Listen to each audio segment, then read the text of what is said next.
or school, or whether a child has silently slipped into gaming even during school hours here. Kiran Tevtia, my next question here to you, and while I ask you this, I'm also going to play out here on our screen causes of gaming addiction, which were very different what we had before the pandemic. It was about peer pressure, it could be about pressure from academic pressure here, from parents here as well, loneliness, poor academic performance, but these were all reasons that have now been pushed down the list. Top of the list is the pandemic related stress. And this is something, you know, the pandemic is not going away anytime soon. We would be switching back to offline, online classes, engagements that would continue online in larger stretches here. This is here to stay. So what really are the methods to fight this, in your view?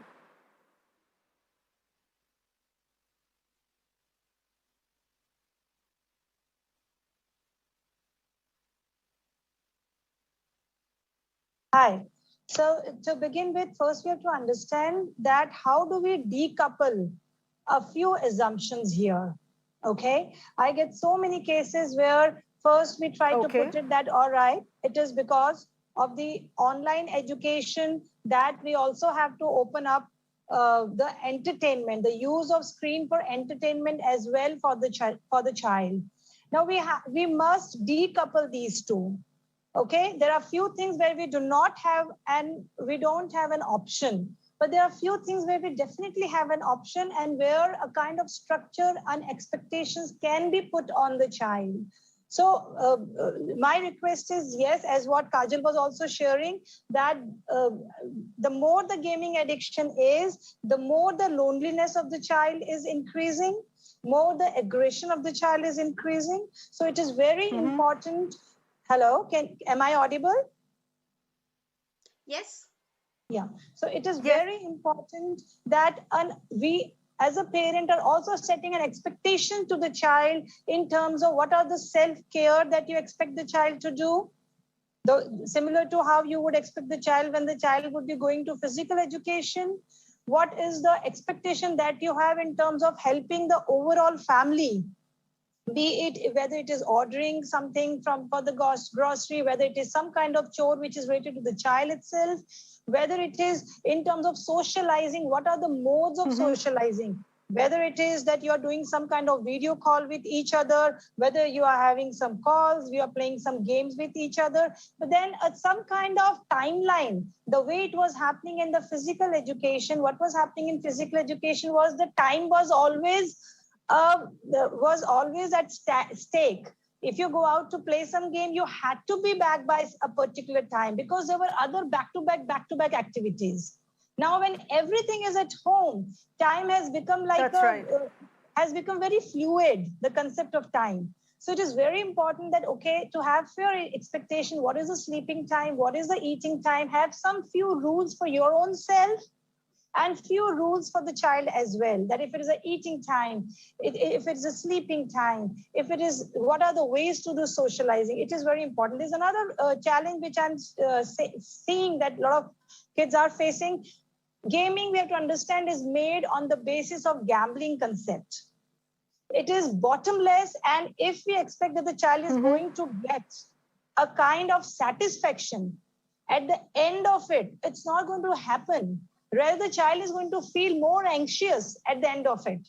And with the onslaught of different kind of stereotyping, a particular way of looking, it can definitely have impact on the child's psyche, where the child is going to feel, am I not good enough?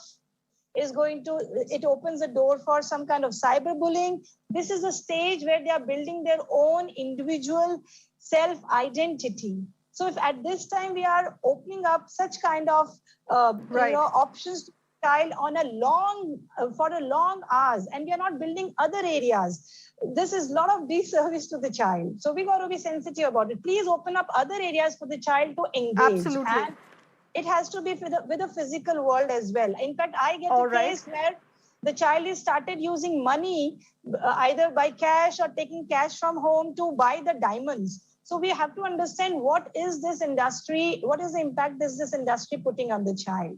So that's very important as a parent to keep the interaction going with the child. But Kiran, I want to get you in this as far as available help, and this is also not just basis private clinics and helplines. There is a very well-known child helpline number, which is 1098 1098. But does that look into the aspect of gaming addiction, or this is far too new? 1098 does take into account other forms of addiction, other forms of abuse in children, but is there a cell of for taking into account concerns being raised for gaming addiction? Is there a number that one can pick up and call? That's a very, very, very good question. In fact, today itself, I had made a call to 1098 for one of the cases where it was a severe case of a 13-year-old child being physically violent on the parents because the parent wanted the mobile for attending her own classes. And the child wanted to continue playing the game. So unfortunately, when I speak to 1098 as well, they are very good in terms of they are ready to give counseling for 2-3 days, 2-3 times they are ready to come to the places. But if you talk about specifically about gaming addiction, this is not something, it's a new thing which has come up for the last 1.5 years in such a big numbers.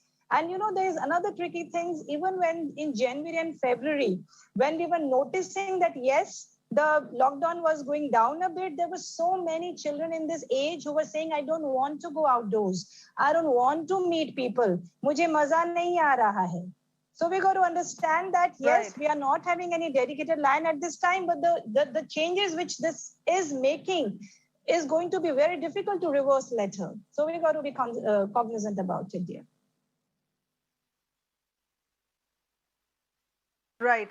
Kajal, all right. Kiran, would you like to answer that? What are the available easy options for parents to use at home, if not wanting necessarily to go to a clinic here for stress busting sessions? What can be easily done at home? Right. See, first thing there is that we have to understand two assumptions that we are making here. First assumption that we are making here is about privacy that we just talked about. Now the tricky thing when the parent starts thinking that it is a private thing that the child is doing on a public platform, right? Somewhere we have to draw a line on that assumption.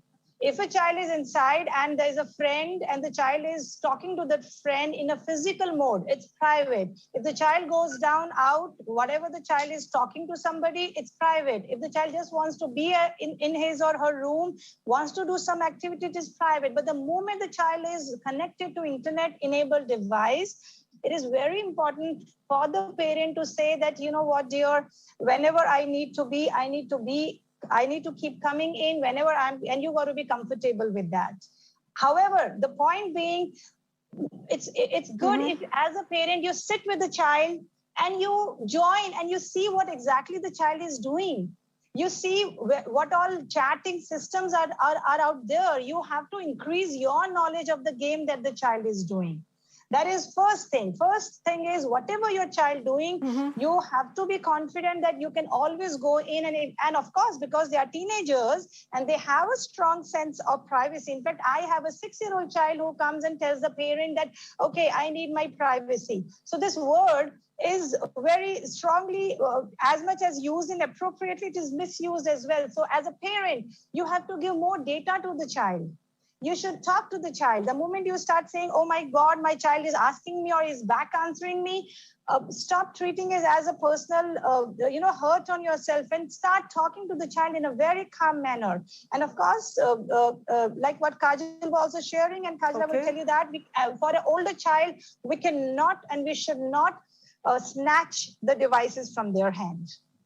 You can definitely use things like if the rules of the house are not really followed, you can put restrictions like, dear, it looks like, this is becoming more and more weakness for us. So you know what, next 3 days, we are going to have a device free time and I'm going to disconnect the internet. So you can put some kind of such, are you okay with that? No, I'm not okay.